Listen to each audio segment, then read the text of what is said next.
Disculpen, pero estoy sumamente cansada. Antes de encontrar el hidrops, uno puede hallar signos ecográficos como la del hepatosplenomegalia, ¿no? Uno puede medir si ese hígado está sumamente aumentado, si el vaso está hipertrofiado. Uno puede ir viendo que ya el cuero cabelludo empieza a hacer un poco de edema progresivamente, y puede ver, por ejemplo, que la placenta, en lugar de tener el tamaño normal, ha aumentado en su grosor. Eso se llama placentomegalia, y lo único que habla es de la extensión de la zona de perfusión en los casos en que el feto está dando señales de alarma por la anemia severa de la que está afectada. Entonces, aparte de eso, digamos hasta hace 20 años posiblemente, la mayor parte de métodos con los que contábamos para poder hacer el diagnóstico de anemia fetal eran de tipo invasivo. Entonces teníamos que hacer amniocentesis, sacar líquido amniótico, y en el líquido amniótico de un feto afectado por anemia, ¿qué íbamos a encontrar? ¿Cuál es el producto de la lisis de la hemoglobina? La bilirrubina. Entonces lo que buscábamos era encontrar la bilirrubina, y con eso echábamos unas tablas que ya más adelante las vamos a ver para recordarlas nada más, la tabla de Lilly y la tabla de Queenan, que eran las que nos permitían valorar si esa cantidad de bilirrubina a qué grado de anemia correspondía, y de acuerdo a eso tomábamos las conductas obstétricas debidas, ¿no? Pero ya cada vez eso ha ido siendo desplazado por el hecho de que la ultrasonografía nos ha permitido encontrar valores importantes, por ejemplo en la arteria cerebral media, que es ahora lo que se utiliza muchísimo para hacer el diagnóstico de anemia fetal, pero no en la versión como ustedes están acostumbrados a ver, que nosotros entramos a la unidad de medicina fetal y buscamos el índice de pulsatilidad. No, lo que hacemos es buscar la velocidad de la arteria cerebral media, la velocimetría de la arteria cerebral media, tomando el principio de que una sangre más densa va a tener menos velocidad que una sangre que está más fluida, que tiene menos elementos formes. Entonces, si la velocidad de la arteria cerebral media está medida por encima de un X número, vamos a poner el 50 como el 50 centímetros por segundo como la velocidad promedio, si está con 70, por ejemplo, a las 32 semanas, lo que me está hablando es que posiblemente ese feto tenga un grado de anemia que yo tengo que correlacionar para saber a cuánto corresponde. ¿Entendido? Y por otro lado, también tenemos el uso de la fracción del ADN. Entonces, en algunos casos y en otras realidades, que no son las nuestras, por ejemplo, uno puede determinar si el feto, qué grupo y qué factor tiene el feto, si el feto tiene aneuploidías, de qué sexo es el feto. Todas esas cosas podemos hacerlo con la fracción de ADN libre en el suero materno. Entonces, son muchos avances con respecto a la enfermedad hemolítica del feto y del recién nacido, y que nos permiten tener éxito con el manejo de estas pacientes, salvo que el Seguro Integral de Salud no tenga el dinero suficiente para comprarle inmunoglobulina anti-D, que es lo que tenemos que colocarle a la paciente RH negativo, ¿no? Bueno, para hablar, en el 2014 aumentaron tres sistemas de clasificación más, y alrededor de 9 o 10 antígenos más de los eritrocitos humanos. Entonces, cada día se encuentran mayor número de grupos y mayor número de componentes antigénicos, pero los que son más importantes siempre para nosotros son los grupos mayores, el grupo ABO, el grupo RH, el grupo... ¿Cuál otro?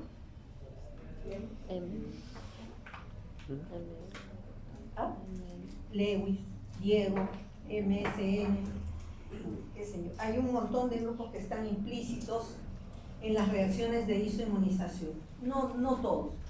Vamos a hablar de lo más sencillo, que es la clasificación de Landsteiner, ¿no? El antígeno ABO, como ustedes ven, está en la superficie del eritrocito, está enclavado en la superficie del electrocito y es un péptido, es una proteína, ¿no?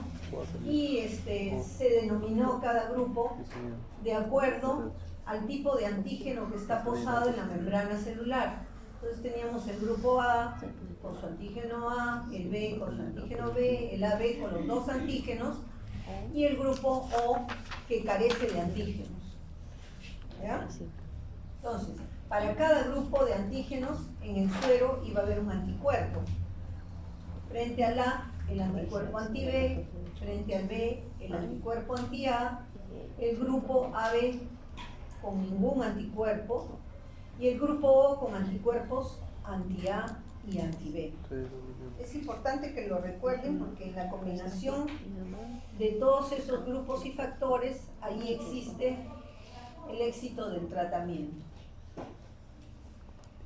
Yo les ponía por ahí, esa combinación es posible, la que escribí por allá. No veo. ¿Qué puse? Positivo y negativo. Positivo y negativo. No. La mamá es negativa, ¿no? Mujer RH negativa. Mujer o varón RH positivo. Un hijo positivo, 3 hijas negativas. ¿Es posible? No. Igual. Positivo. Eso es una pregunta súper sencilla. A ver, ¿es posible o no es posible? Sí, ¿Quién dice que sí? Sí. A ver, ¿quién dice que es posible? Yo. ¿Por qué? Porque es posible la primera gestación, porque la segunda y se crean los anticuerpos Henry están en la placenta. No, yo digo, es posible que este señor y esta señora tengan 3 hijos negativos y uno positivo. Sí. Sí. Sí, porque ¿Cuándo? cuando la papá hace el tercero, nosotros. Sí. ¿Cuál es la condición para que se dé esto? ¿Ah? Que sea heterocigoto. ¿Quién? El positivo. ¿Este? Sí. ¿Y por qué no este? Porque ese es recesivo. Ese es recesivo. ¿Cuál es dominante? El positivo es dominante, ¿no es cierto? Ya, pero para que exista un negativo, tienen que haber, no está mi lápiz. Que los papás sean heterocigóticos. Claro, o sea,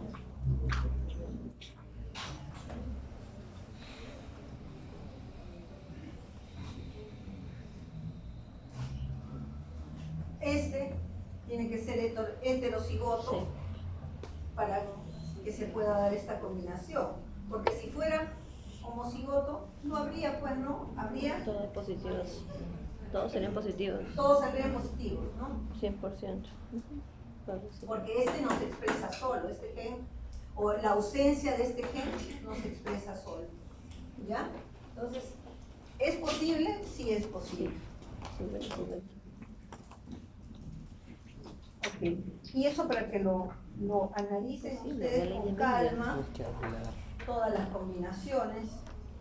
En el año 40, ¿qué se hizo? Se puso eritrocitos de monos rhesus, se inocularon a un conejito, el conejito hizo una reacción antígeno-anticuerpo y ese suero del conejo se puso en una población de humanos y ahí se determinó 83% aglutinaron RH positivos, perdón, 85%, y el 15% no aglutinaron y a eso se los llamó RH negativos. Entonces, el factor RH también es un antígeno. El antígeno que está sobre la superficie del eritrocito, ¿no? También está colocado sobre la superficie del eritrocito. Eso cuando es RH positivo. Los RH negativos no tenemos antígeno. Tenemos grupo, pero no tenemos antígeno. Ahora peor, los que somos O, no tenemos antígeno A, ni B, ni antígeno para RH. O sea, nada, pero tenemos todos los antisueros. Entonces, yo soy O negativa. Ya. Esa esa -1 soy yo.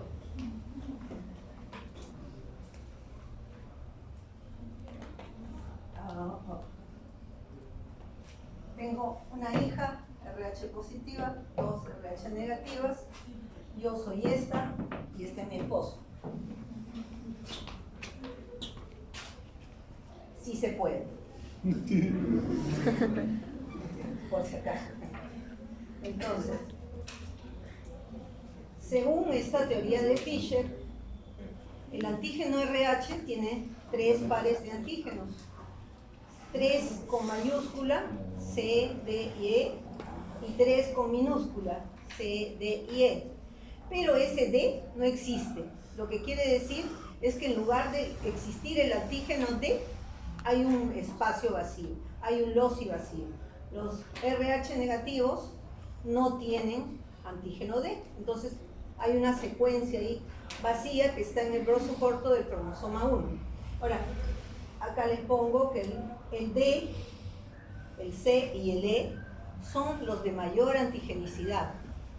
Por lo tanto, hoy en día los laboratorios clasifican los grupos y les especifican a ustedes, no sé si se habrán dado cuenta porque a veces ni leen nada, pero cuando la paciente es RH negativa le ponen es CC de E mayúscula, minúscula y 0D. Entonces, lean ustedes, aparte del grupo, lean bien el factor y van a poder determinar o presumir o proyectarse y decir, esta paciente está en la capacidad de hacer o no una respuesta de isoinmunización.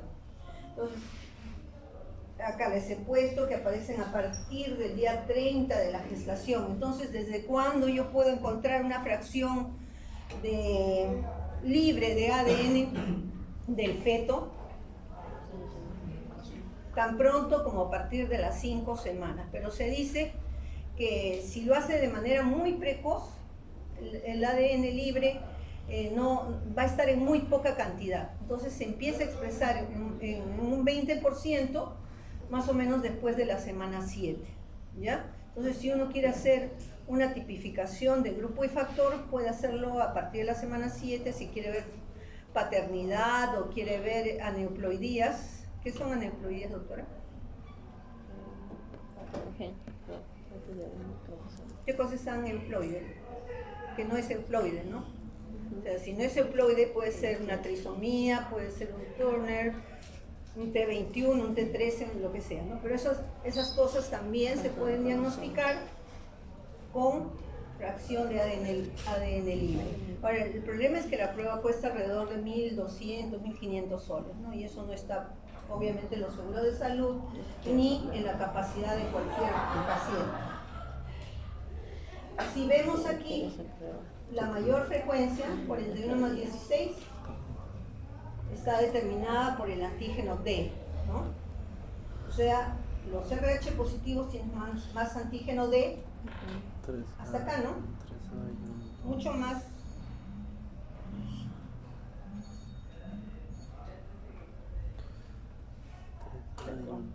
Ya, doctora González. Y aquí estábamos hablando, otros grupos menores, hemos dicho, el KEL, el GAFI, el KIT. El KIT, que hoy en día, el KIT y el KEL, que también son dosados en los bancos de sangre porque son responsables de un pequeño porcentaje de isoinmunización, pero que generalmente están ligados a transfusiones. Por lo tanto, si la paciente no tiene esa historia, es mucho más difícil que ustedes puedan pensar en que es un fenómeno de isoinmunización por grupos menores. La frecuencia del RH ya habíamos discutido. Así, para ustedes nomás yo les cuento, mi esposo es Nikkei. ¿Saben lo que es eso, no? Acá no hay ningún Nikkei. Ya, es un hijo de... asiático, ¿no? Japonés, por favor. No, o sea, de Asia, digan. Sí, japonés. Japón está dentro chino, de Asia, coreano, claro. así es. Mi esposo es Nikkei, es de antepasados japoneses, de abuelos japoneses. Y solamente el 1% de los asiáticos tiene gen RH negativo.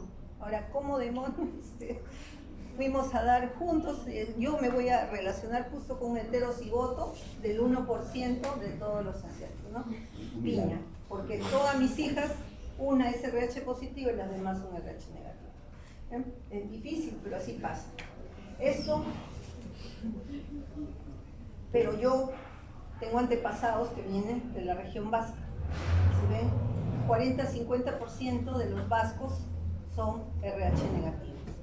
En esa parte de Europa hasta se describe 60% de RH negativos. Entonces, la ausencia del G se ve que es una translocación, un fenómeno genético que ocurre con la transculturización, ¿no? O sea, desde que llegaron los españoles nos fregaron, porque ahí ocurrió el hecho de que nos quedamos sin gen RH en un buen número de pacientes. Ahora, usted acaba de decir que solamente el 1% será positivo, Negativo. negativo. Entonces, todos los asiáticos son positivos. Son positivos, la mayor parte. Claro. ¿Usted quería que se chocaran con un negativo? ¿Algo así? No. Chocar. ¿Cómo que chocar? Hablando es que mi caso es tan raro que justo del 1% de todos los asiáticos me vengo a encontrar con un heterocigoto negativo, porque mi esposo es A positivo, yo soy O negativo, mis hijas son A positivo, A negativo y A negativo. Ahora, ¿qué serán mis nietos? Bueno, hasta ahora son positivos, ¿no? De lo tan difícil que es encontrar un asiático negativo, justo, pues, ya. Pero así es la vida. Entonces, los afroamericanos, 8%. Pero ahora los venezolanos, vaya a saber Dios, pero todos los que han venido, hay un gran porcentaje de RH negativo. Y eso nos crea problemas de seguro integral, problemas de manejo, mayor número de cesáreas. La mayor parte vienen con abdominoplastías. Cuando entramos a las cesáreas, nos encontramos con un corcho. De verdad, es sumamente difícil abordar una paciente que tiene implantes mamarios, que tiene abdominoplastía, que tiene 3 cesáreas. Es una cosa de locos. Fatal. Bueno, ¿estos están jalados o no? No. Están jalados. Ah, ya. Bueno. Entonces, lo más frecuente, hablemos de lo que es más frecuente. La incompatibilidad de grupo, ABO, la isoinmunización CDE, que les estoy explicando, sinonimia de isoinmunización RH o isoinmunización de tipo D, y la isoinmunización de los grupos menores. Son las 3 clasificaciones, digamos, más importantes dentro del fenómeno de isoinmunización, ¿no? Lewis, Kelky, Duffy, Lutheran, etc. Hay 8.000 grupos. Dígame. Disculpe, ese 20% que menciona, ¿es que produce leve? ¿A qué te refieres? Acá. Ajá. Incompatibilidad de grupo. Me estoy refiriendo que se presenta en el 20% de casos, pero que no tienen consecuencias fatales. Ahorita lo voy a explicar, ¿ya? Vamos a ver. Esto es un feto que está haciendo ascitis. ¿Ven acá? Todo lo que es negro en ecografía es agua, ¿no es cierto? Todo lo que está hiperecogénico, o sea, blanquito, es tejido compacto. Estos son pulmones. Alrededor del pulmón hay líquido, en el abdomen hay líquido. Aquí se está desarrollando un hidrox, ¿no? Porque ya son 2 cavidades, hemos dicho, que tengan líquido, ya es hidrofetales. Bueno, y esto es lo mismo, pero en 3D. Vamos a ver con la incompatibilidad del grupo ABO. ¿Qué pasa? Madre O, padre AB o AB. No funciona de otra manera. O sea, si el padre es O, a mí no me interesa. Me interesa cuando la madre es O. Ahora, ¿qué pasa con la madre O? Hemos visto que tiene anticuerpos de tipo anti-A y anti-B. ¿No es cierto? Si el feto es A, B o AB, ¿qué va a ocurrir? Va a formar anticuerpos. Pero ¿qué pasa? Estos anticuerpos son inmunoglobulinas M, son inmunoglobulinas pesadas. Entonces no pasan fácilmente la barrera placentaria. Las que tienen menor peso molecular son las IgG. Entonces, las IgM no van a pasar porque son pesadas. Y por otro lado, la madre tiene anticuerpos anti-A y anti-B, pero también se ha enfrentado a bacterias y se ha enfrentado a algunas células epiteliales del epitelio gastrointestinal. Uy, esos muertos, por favor, despiértense. Que tienen similitud antigénica. Entonces la madre tiene como una respuesta amnésica. ¿Y qué hace? Barre los eritrocitos fácilmente. Ahora, ¿qué pasa con el eritrocito? El eritrocito tiene solamente su... Ay, no sé ya de quién estoy agarrando los pulmones. Tiene el grupo...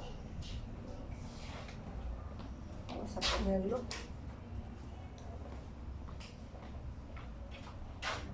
Y tiene el factor, ¿no? Tiene factor acá. Y tiene el La grupo. doctora tiene mi nacionalidad. Entonces, si hay anticuerpos anti-A y anti-B, y estos son, por decir, grupo A, ¿qué va a ocurrir?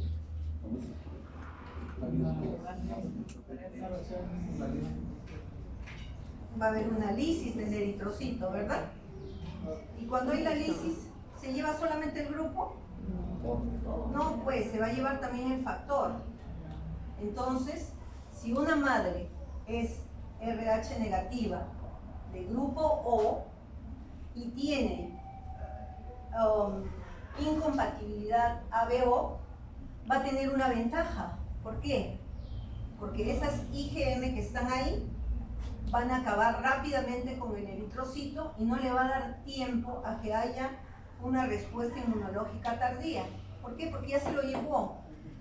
Entonces, la incompatibilidad ABO y la isoinmunización ABO es un factor protector para la incompatibilidad por RH.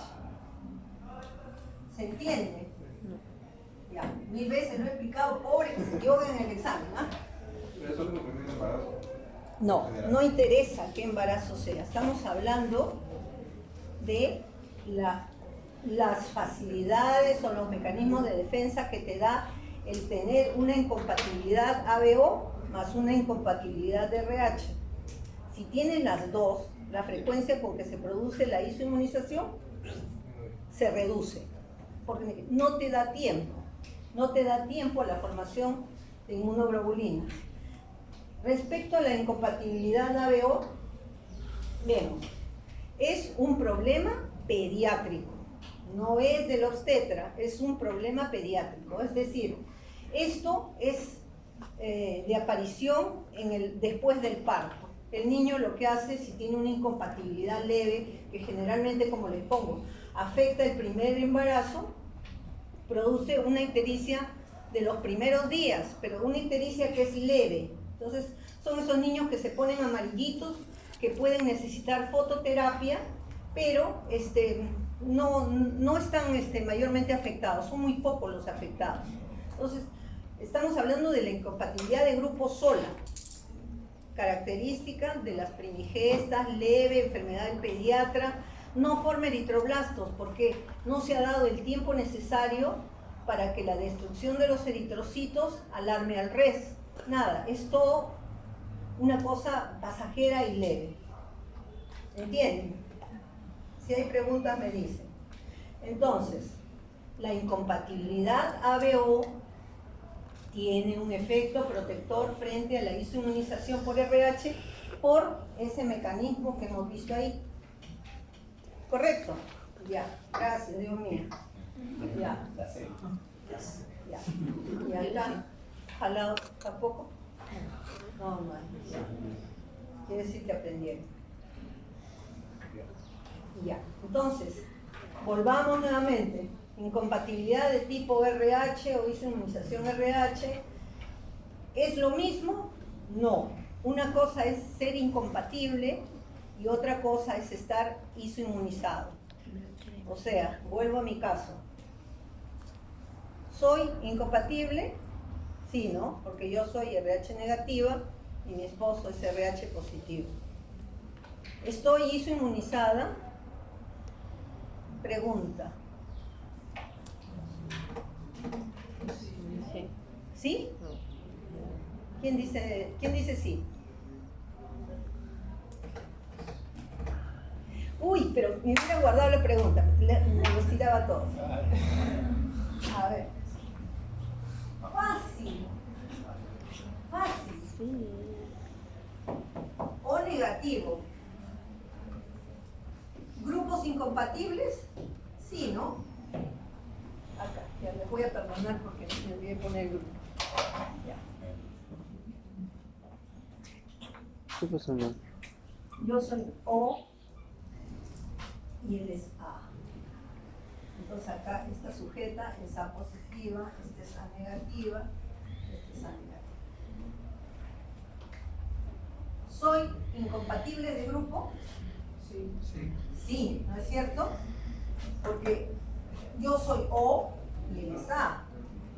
¿Soy incompatible de grupo? ¿Soy incompatible de factor? Sí, soy incompatible de factor. ¿Estoy isoinmunizada? No. Esa es la pregunta. ¿Por qué no? Porque es incompatible con el grupo ABO. Reduce la frecuencia, reduce hasta cerca del 2%.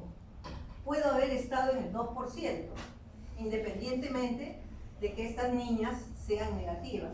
Puedo haber estado, pero no, efectivamente, no me isoinmunicé. Soy incompatible, pero no estoy isoinmunizada.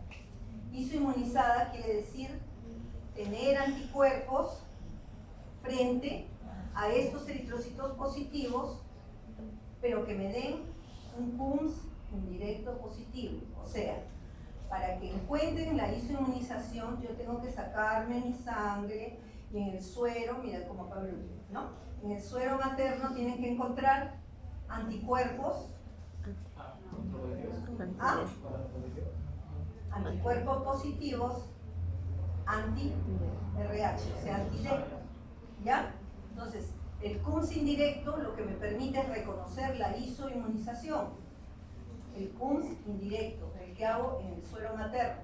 Entonces, si me hubieran hecho el CUMS, sí me hicieron, ¿no? Pero cuando me hicieron el CUMS, mejor dicho, el CUMS indirecto salió negativo.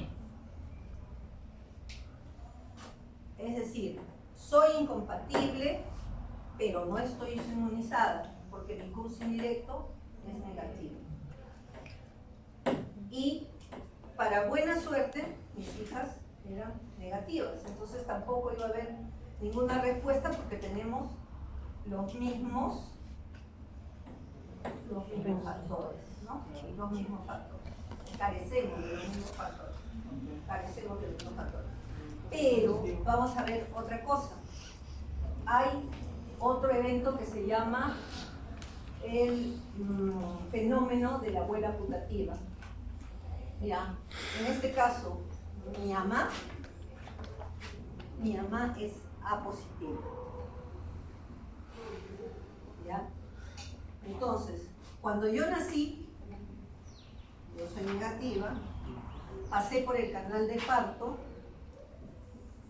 de una A positiva. Y hemos dicho que la transferencia de eritrocitos es de ida y vuelta. Si no es mi caso, pero yo hubiera podido isoinmunizarme en el canal de parto.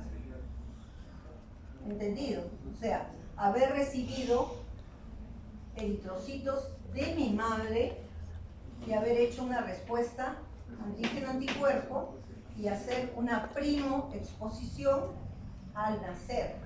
Eso se llama recuerdo de la abuela putativa. Entonces, en mi primer embarazo, yo podía haber estado siendo positiva. ¿Por qué? Porque ya me hizo inmunicé y sería la segunda exposición. ¿Entienden? Ya. Entonces, estamos bien. Ya puedo preguntar cualquier cosa. Doctora, sí, algo así. Ya. ¿Qué? Si usted hubiera sido, hubiera sido expuesta, como usted menciona en el canal de parto, para su primer embarazo, ahí hubiera habido alguna reacción. Por supuesto, si yo hubiera sido CUMS positiva en mi primera gestación y mi esposo me hubiera dicho, ay, ¿qué pasa? Pues no. ¿Cómo fue eso? No, mi esposa también es médico. Así que, pero sería CUMS positiva. Si yo me hubiera sensibilizado en el canal de parto durante mi parto, ¿no? Sería positiva. Cuando empiezo a gestar mi primera hija, yo estaría fabricando ya anticuerpos versus RH positivo, tendría mi CUMS indirecto positivo y sería un desastre. Pues. Ya, ahí ya les voy a contar lo que sí. Pero se entiende, ¿verdad? Sencillo. Dígame. ¿Y por cesárea se evita eso? No. La cesárea igualito hizo inmuniza. Ahorita les voy a contar qué cosa hizo inmuniza. Una consulta. Dígame. Después de su primera hija que es RH positiva, entonces ella quedó inmunizada. A ver, ¿quién me dice? Yo lo dije. ¿Qué dije? ¿Qué preguntó? No te han escuchado, a ver, repite. Si después de su primera hija que tuvo que es RH positivo, usted quedó inmunizada. ARH positivo. ARH positivo. ARH positivo. Ya, doctora, conteste. Si tenía, el producto era Claro, su primera hija, los primeros meses no queda RH positivo, entonces después de tener la primera hija que es RH positivo, ¿hay líquido inmunizado? No, porque eso se va a reír por todo. No, porque tenía incompatibilidad de grupo, les estoy diciendo. Tenía incompatibilidad de grupo porque yo soy yo. Y la nena era A y mi esposo era A, entonces éramos incompatibles. Y hemos dicho que siendo RH negativo, yo y el RH positivo, la frecuencia con que se produce la isoinmunización se reduce, porque la incompatibilidad de grupo es un efecto protector, porque barre los eritrocitos del grupo, barre los eritrocitos del grupo, se lleva los del factor. Entonces, eso hace que las mujeres que somos RH negativo con incompatibilidad de grupo tengamos menos sensibilización que las mujeres que no tienen incompatibilidad de grupo. ¿Se entiende o no se entiende? Ya. No te preocupes, tengo todo el tiempo del mundo. No, mentira. ¿Ah?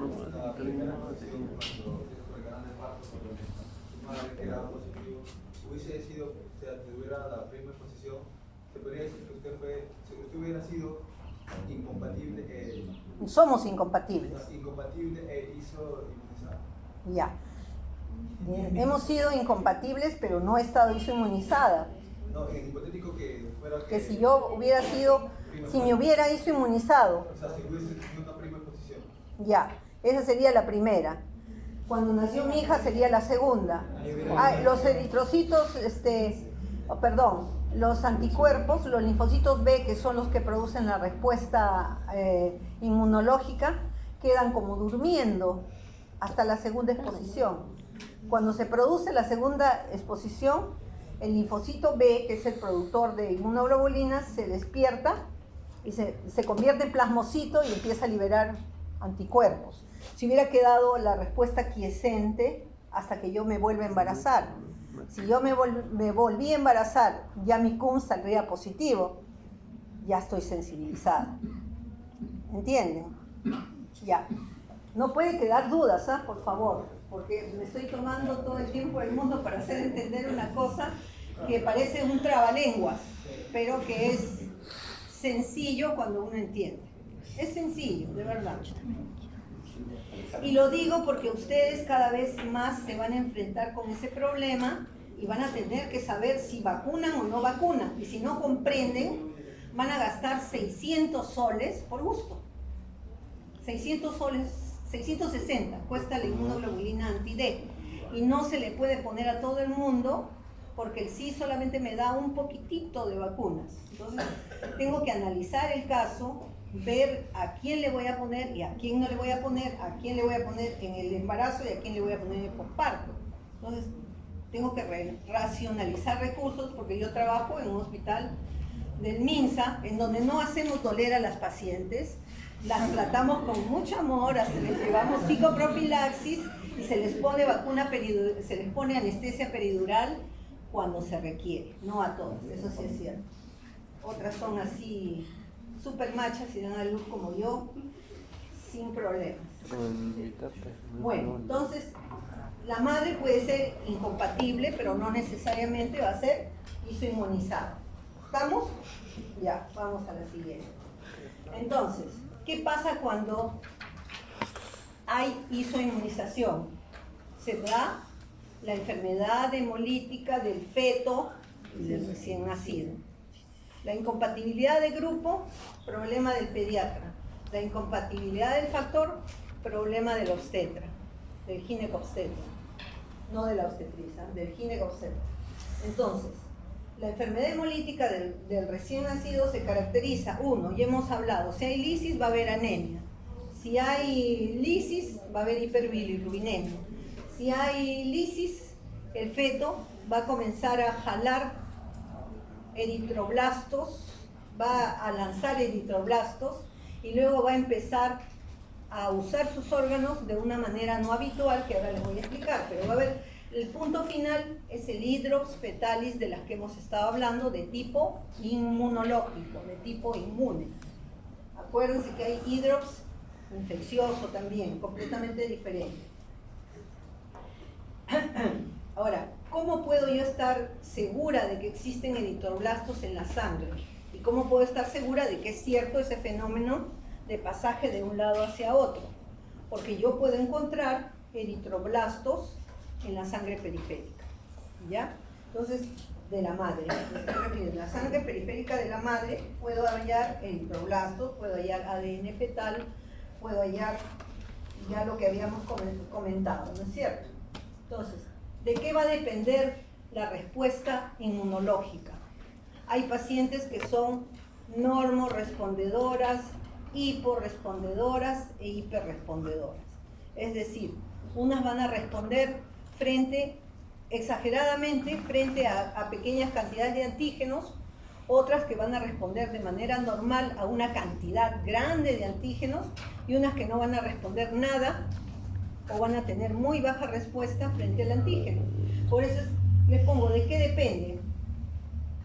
De la cantidad de pasaje, de la incompatibilidad ABO, que ya lo hemos explicado hasta el cansancio, del grado de antigenicidad, porque hemos visto que el D mayúscula, C mayúscula y E mayúscula son más antigénicos.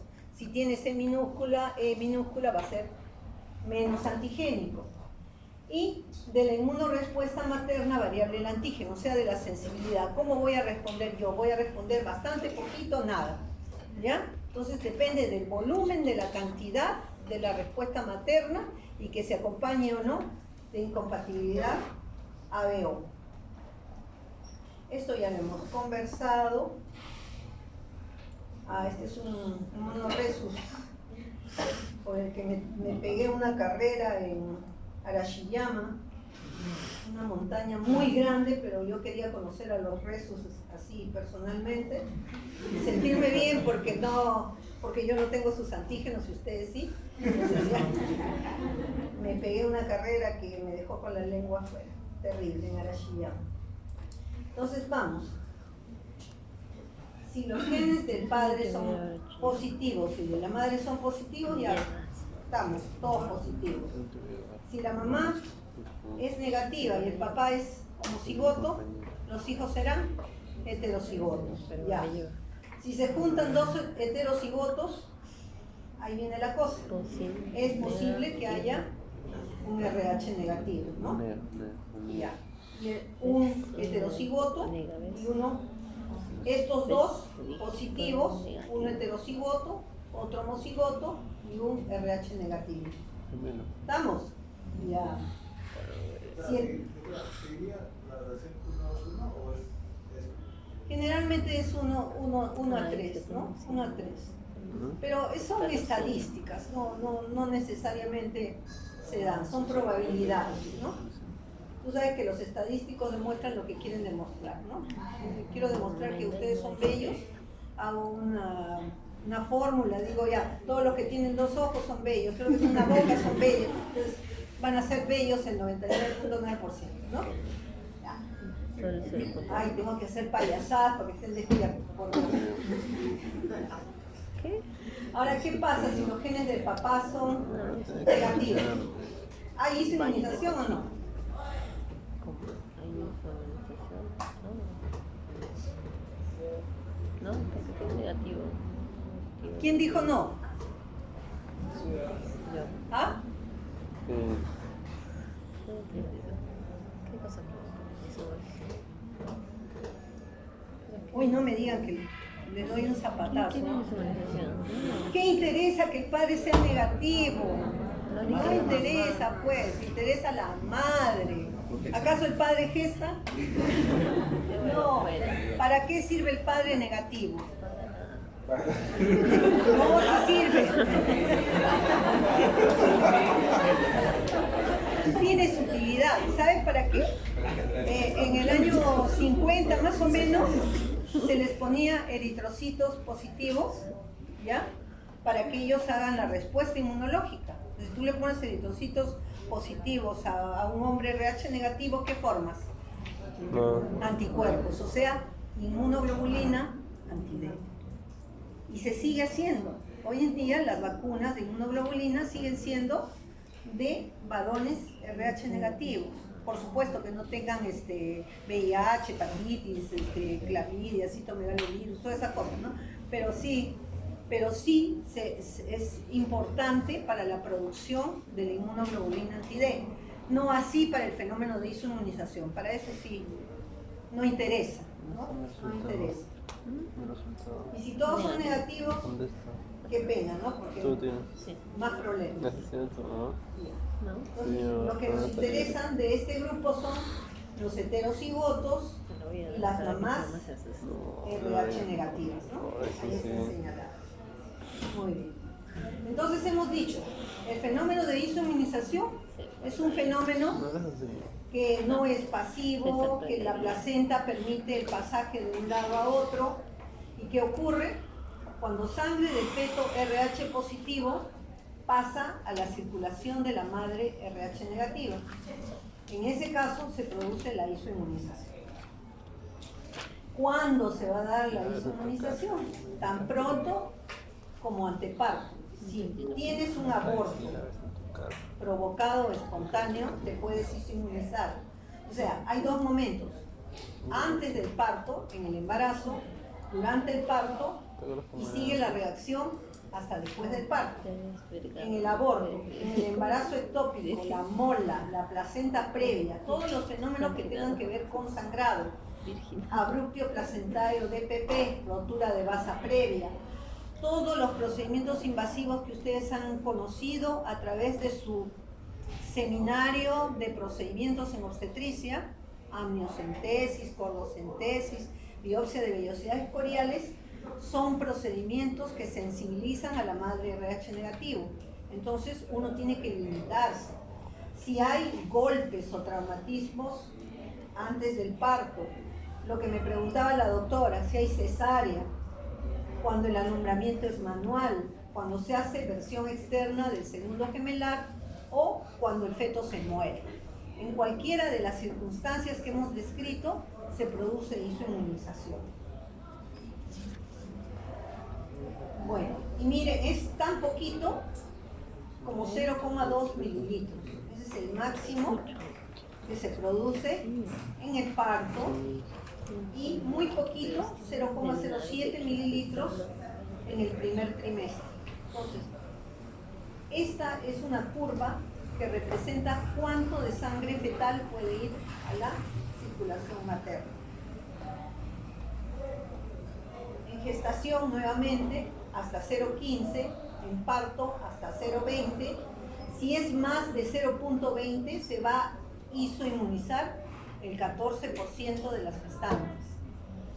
Si es más de 5 mililitros, más de 5 mililitros solo ocurre en menos del 1%. 5 mililitros es un poquito, ¿no es cierto? Y esto pónganlo en una jeringa de tuberculina, es súper poquitito lo necesario para sensibilizar.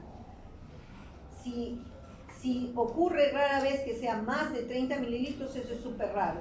Y si hay un sangrado mayor de 60, la mitad de los fetos fallecen o quedan con secuelas neurológicas severas. ¿Cuánto es 60 mililitros de una taza? ¿Cuánto tiene una taza? 250. 250, o sea, un cuarto de taza de sangrado que ocurra en todo el embarazo y en el parto es fatal para el bebé, produce deterioro neurológico o va a producir muerte fetal. ¿Cuántas gotas tiene un centímetro cúbico? 20 gotas, ¿no? Ya, gracias, Dios mío. Ya. Entonces,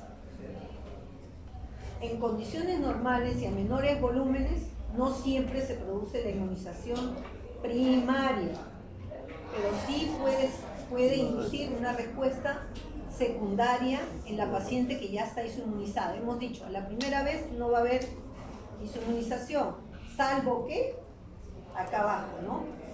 La teoría de la abuela putativa. Feto RH negativo sensibilizado por los glóbulos rojos de su madre RH positiva durante el parto. ¿Ok? Salvo eso, la inmunización no se va a producir en el primer encuentro, sino después. Ya, entonces, pareja, madre RH negativo, padre RH positivo, bebé RH positivo. Se producen los anticuerpos contra los eritrocitos fetales y se quedan quiescentes, se quedan dormiditos hasta el próximo contacto, el próximo embarazo, para estar listos para producir la lisis de los eritrocitos fetales. A ver, en pacientes que no reciben inmunoprofilaxis y son compatibles ABO, 16%, se isoinmunizan. Si los pacientes son ABO incompatibles, eso se reduce hasta el 2%. ¿Ya? El 2%. ¿Cómo sabemos que hay eritrocitos? Dos formas, el test de la Rosetta y el test de Klein-Howard-Beck. Este, también llamado test de Rosetta, consiste en poner ácido en una muestra de sangre periférica de la madre. Los eritrocitos maternos, ¿qué hemoglobina tienen? ¿Qué? A ver. ¿Cuál es la hemoglobina del adulto? La A. ¿Y la del feto? Ya. ¿Cuál es más grande? No, la del feto. Por eso acá, en esta muestra de sangre periférica, hemos puesto una sustancia ácida que ha puesto a los eritrocitos maternos medio transparentes. Los que persisten aquí son los eritrocitos fetales, los más rojos. ¿Está bien? Ya, eso demuestra que hay eritrocitos fetales en la sangre periférica materna. La prueba de test o la prueba de Klein-Howard-Beck o el test de Rosetta.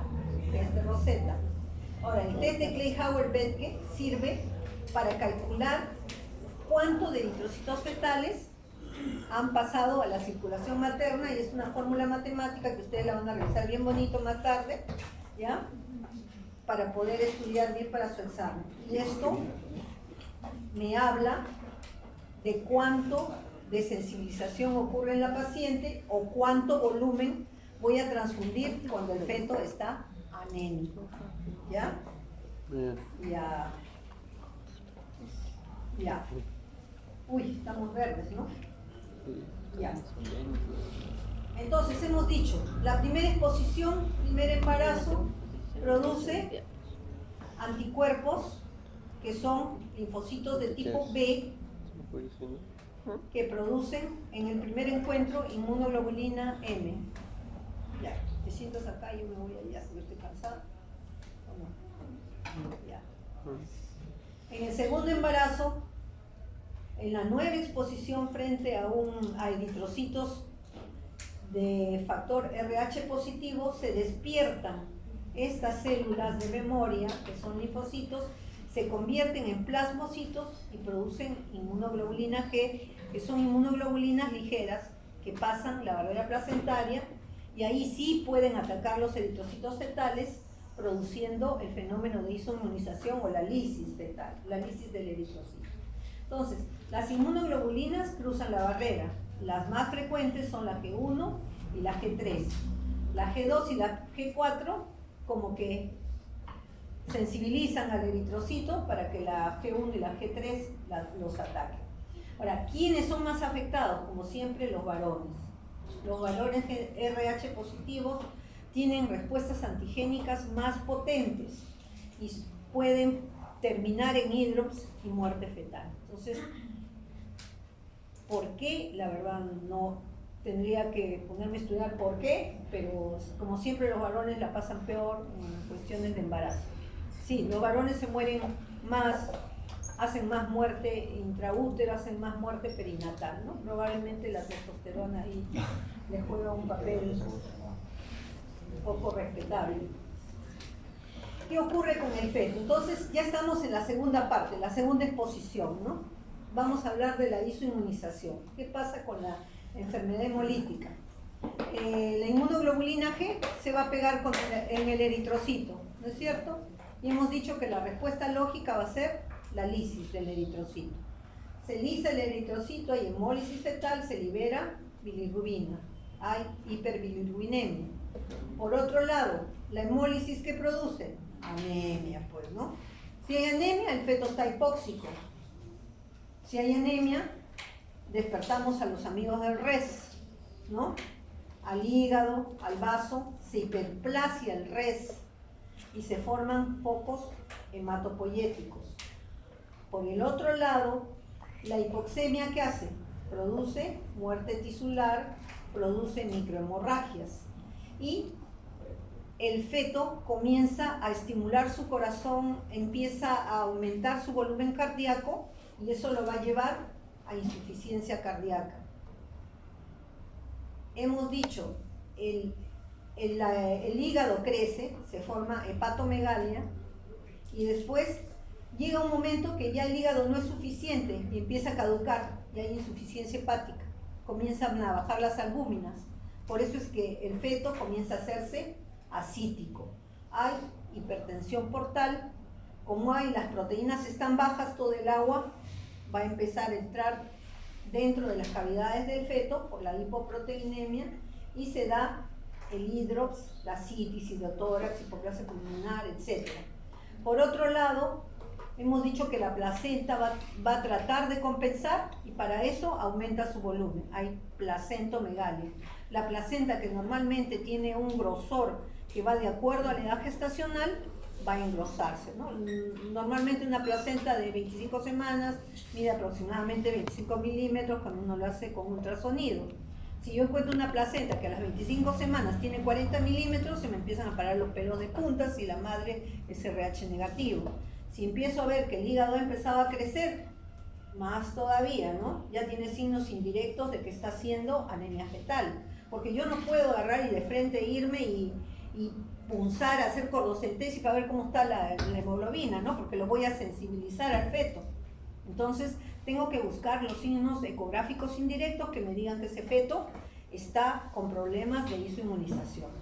Y esos son la hepatoesplenomegalia, el edema vellositario, la presencia o no de líquido en algunas cavidades, ¿sí? Sencillo. El hidrops, puede haber líquido alrededor del corazón, líquido en los pulmones, ascitis y edema de cuero cabelludo. Eso es, más de 2 es hidrotórax. Esto es placentomegalia y el feto tiene un aspecto edematoso y vean, la placenta es casi la mitad del feto, ¿no?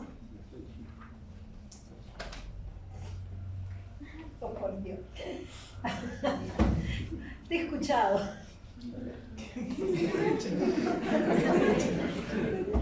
Ay, ay, ay. Entonces, abóyalo, pues.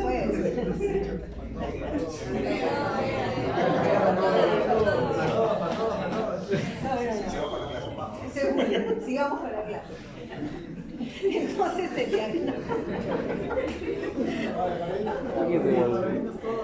el diagnóstico, ¿cómo empieza?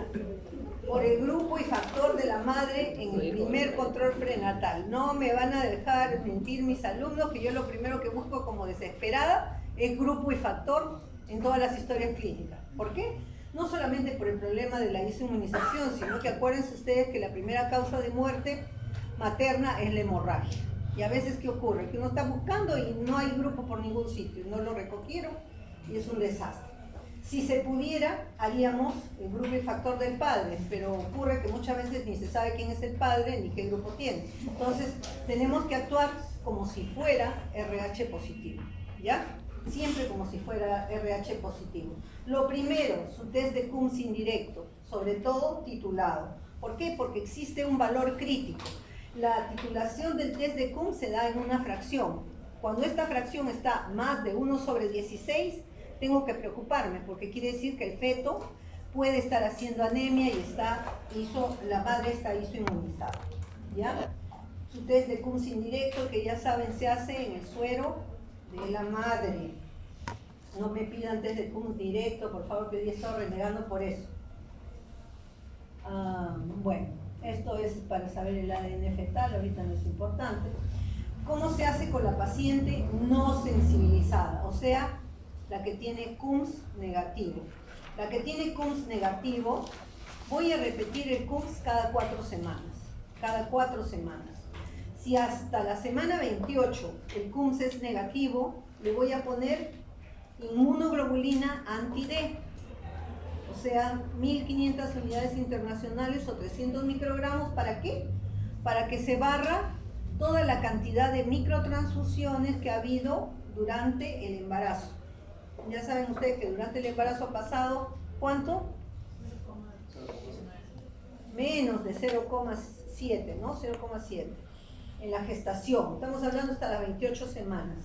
Entonces quiero barrer eso, le pongo inmunoglobulina anti-D a las 28 semanas. Los europeos dicen hasta las 32, pero nosotros preferimos seguir la escuela americana a las 28 semanas, ¿ya? Luego, si esta madre sigue siendo negativo y el bebé es RH positivo, yo le vuelvo a aplicar la inmunoglobulina en el posparto dentro de las 72 horas. La literatura dice que uno puede esperar máximo 15 días. O sea, hasta 15 días le puedo colocar la segunda vacuna, pero lo ideal es colocarle dentro de las 72 horas. Esto es cuando la paciente es no isoinmunizada, Coombs indirecto negativo, ahí nomás pongo vacuna, ¿ok? Si el feto fuera RH negativo, ¿qué hago?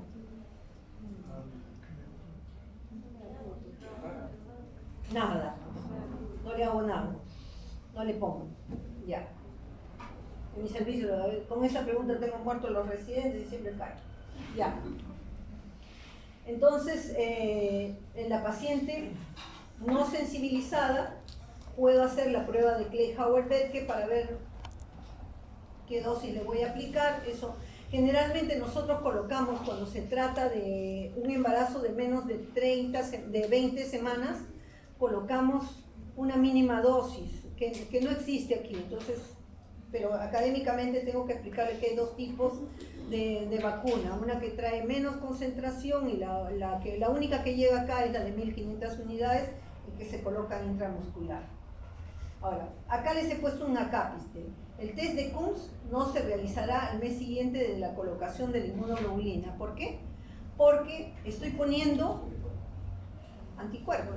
Entonces me va a salir un Coombs positivo, pero débil. O sea, si el título crítico estoy diciendo que es 1/16, pueda que después de la vacuna me salga 1/4, 1/8. Y yo puedo creer que se está sensibilizando la mamá. Entonces, no se hace el test al mes siguiente de la vacunación. Acá está, en aborto provocado espontáneo menor de 12 semanas, 300 microgramos de inmunoglobulina anti-D. mucho menos. En procedimientos obstétricos del primer trimestre también 50 miligramos y en segundo y tercer trimestre 300, o sea, la vacuna convencional.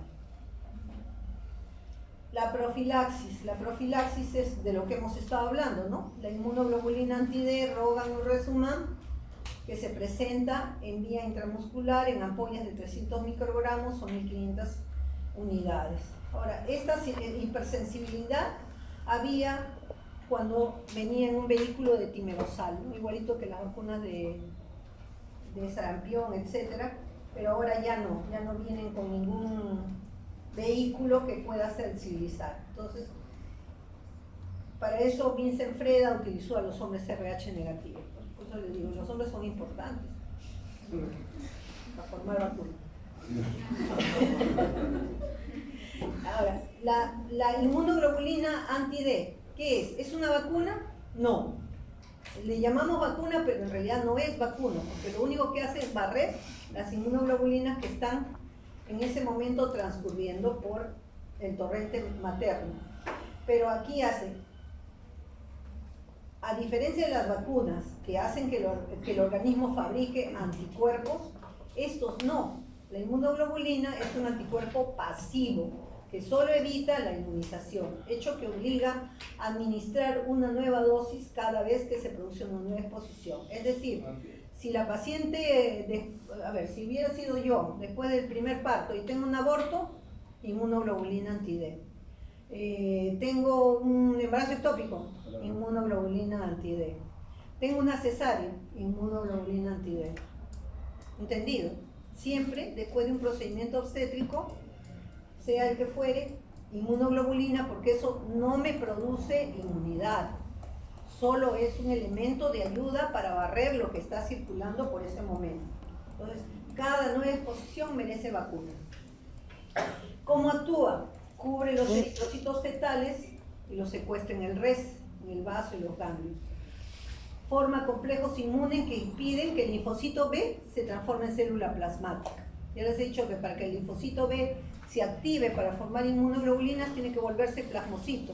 Entonces, lo que hace la vacuna es impedir esta formación.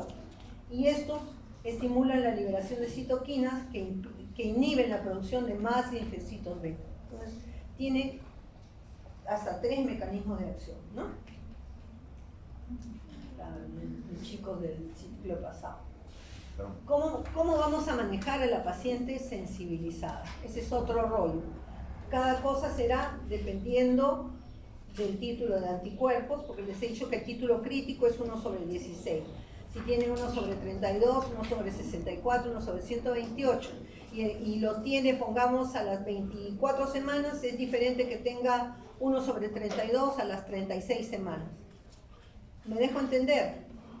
O sea, si el feto es prematuro y tiene títulos más altos de inmunoglobulinas, el pronóstico es peor.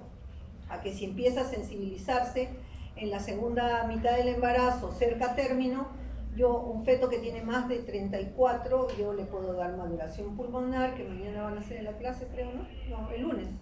No, ¿cómo es? ¿O ya hicieron? No. ¿Ya hicieron con la doctora Bernable y el doctor James? Ah, sí, para el siguiente examen. Ah, ya. Bueno, iban a hablar de parto pretérmino y RPM. Entonces, para parto pretérmino, ¿qué damos? Maduración pulmonar con corticoides, ¿no es cierto? Dexametasona o betametasona. Lo ideal es betametasona, que tiene menos efectos mineralocorticoides. Pero que tengo en el CIS, solo dexametasona. Entonces tengo que darle dexametasona. Lo ideal es beta. A ver. Si el feto es muy pretérmino, lo maduro y lo saco si el título de anticuerpos es muy alto, porque ya lo único que estoy ocasionando es más anemia fetal, y un feto anémico se deteriora, ¿no? Si es más precoz, más severo. El título crítico, 1/16. ¿Qué cosa hago? A partir de la semana 22, primero tengo que hacer ultrasonido de feto y placenta, ya les expliqué por qué razones, ¿no? Tengo que buscar signos indirectos de anemia. Y voy a monitorizar la velocidad de pico sistólico de la arteria cerebral media. ¿Para qué? Para buscar que si la velocidad está muy ligera, ¿Qué pasa cuando la velocidad de pico sistólico de la arteria cerebral media es alta? Ay, si no fuera mi teléfono. Si está más veloz, está más anémico, pues. Más veloz, más anémico. Más viscoso, más pesado, corre menos. Ya. Entonces, ¿qué voy a hacer? Voy a monitorizar a partir de la semana 22 la velocidad de pico sistólico. ¿Hasta cuándo? Hasta la semana 36, porque después de la semana 36 mejor lo saco a estar monitorizando o le induzco el parto, qué sé yo, ¿no? Si está bien. A ver, esto es una lámina antigua, entonces dice cordocentesis, análisis de la sangre fetal o espectrofotometría del líquido amniótico, cuando ya los valores de la arteria cerebral media son muy alterados, ¿no? Métodos no invasivos. Velocidad de pico sistólico de la arteria cerebral media fetal puede predecir el grado de anemia de un feto no hidrópico con la misma sensibilidad y especificidad que la amniocentesis y la cordocentesis y sin sus riesgos. O sea, me da lo mismo sacar sangre fetal con un método invasivo que voy a sensibilizar que hacer flujometría Doppler de la arteria cerebral media. ¿Ya? Tienen la misma sensibilidad y la misma especificidad y uno es no invasivo y el otro es invasivo. Entonces, hoy en día el Doppler ha reemplazado a los métodos de seguimiento de la paciente inmunizada. Puedo empezarlo a partir de la semana 16 si necesito semanalmente, por eso el manejo es personalizado. Cada paciente se maneja de manera como le convenga al paciente, ¿no? Como sea más adecuado. ¿Quién lo maneja? Gente entrenada, gente de la unidad de medicina fetal. ¿Por qué? Porque existe toda una técnica especial para tomar la velocimetría de la arteria cerebral media. Y eso después que saco, lo tengo que pasar al fetal test. Si alguien tiene curiosidad, puede buscar qué cosa es el fetal test y ahí sale. Yo puedo ingresar el valor de la arteria cerebral media, las semanas, y me dice a cuánto de hemoglobina corresponde, a cuánto de hemoglobina fetal corresponde. Y eso me permite hacer un seguimiento con la misma credibilidad que si yo estuviera extrayendo la sangre del feto. ¿Ya? Esto es el polígono de Willis, esta es la arteria cerebral media. Si ustedes ven, le dije, más de 50 es velocidad alta, probable anemia, ¿no es cierto? Este feto tiene 72.18 velocidad de arteria cerebral media que corresponde a 5.4 gramos de hemoglobina fetal tomados por amniocentesis. O sea, este feto estaba muy mal, ¿no? Severamente afectado. A estos fetos que tienen niveles, bueno, nosotros no esperamos que llegue tan bajo, ¿no? Pero cuando ya empiezan a llegar a menos de 7, es muy probable que hagan hidrops y uno necesita hacerle transfusiones. Para eso sí para transfundir al feto tengo que usar un método invasivo. Entonces, ¿qué hago? Hago una punción guiada con el ultrasonido y transfundo sangre O negativa. Lo que se pone es sangre O negativa, bien estudiada, que no tenga ningún bicho por ahí.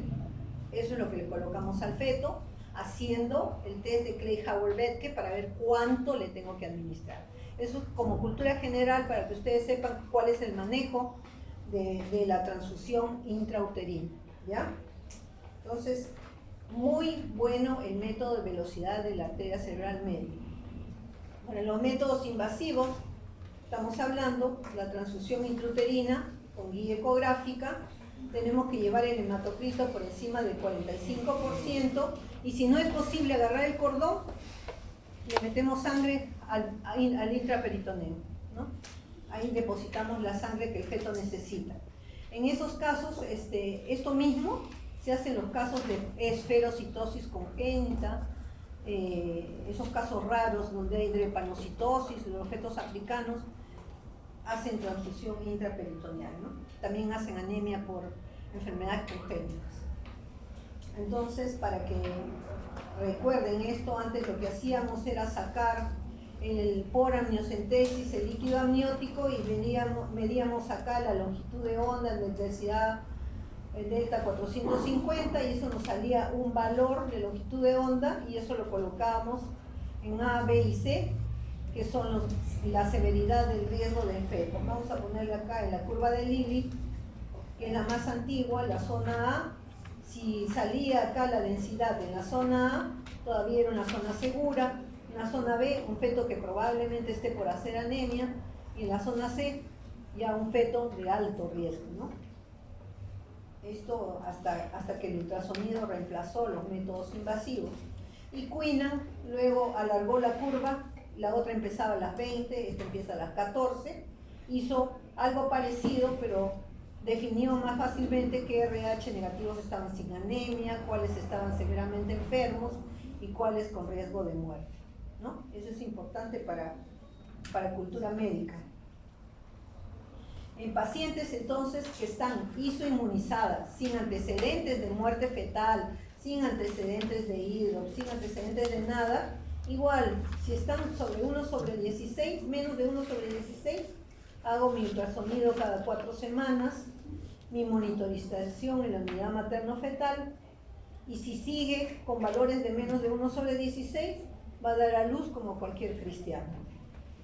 Si los valores están 1/32 a 1/128, ahí sí voy a ver cada 4 semanas cómo está. A veces necesito evaluarlo cada semana y voy a estimar el grado de anemia fetal. ¿Con qué? Con la velocimetría de la arteria cerebral media, para saber en qué momento maduro, en qué momento interrumpo, en qué momento termino el embarazo, ¿no? Si está más de 1/256, ese feto sí está sumamente mal. Y lo que tengo que hacer, igual, estimar más rápidamente el grado de anemia y probablemente necesite hacer transfusiones intraútero. Si tiene antecedente de hidrox u óbito fetal, tengo que empezar de manera más precoz, a las 16 semanas. Hacemos todo este recorrido nuevamente.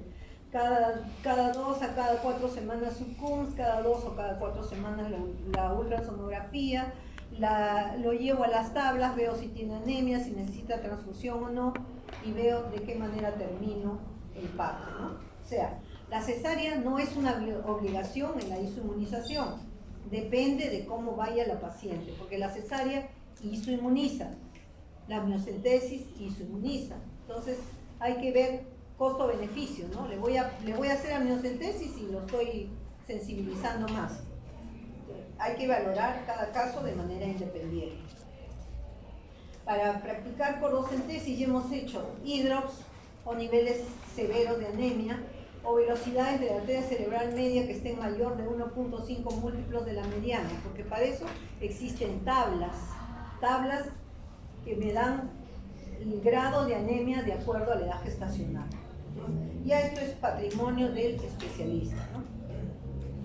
En la madre sensibilizada que usamos, la hemoglobulina, plasmaféresis, el momento del parto, ya les he explicado, depende de cada caso particular. Si es un feto inmaduro, lo maduraré con corticoides y veré, muchas veces es mejor tener un feto fuera del útero que dentro del útero produciendo secuelas irreversibles y creando un producto que no va a ser nada útil para la sociedad, ¿no?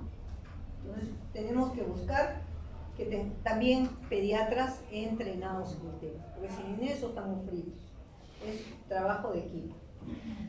La zona verde, parto a término. La zona amarilla que hemos visto en la curva de Lilly, inducir el parto cuando tengamos evidencias de madurez pulmonar o cuando hayamos madurado. Y la zona B alta y zona C, transfusión intrauterina y sacar al feto cuando tenga madurez pulmonar. Medidas de prevención: la vacunación, la inmunoglobulina anti-D. Ya no te duermas, ¿eh? Ya. Implementar programas de prevención va a reducir la inmunización de 12% a 2%.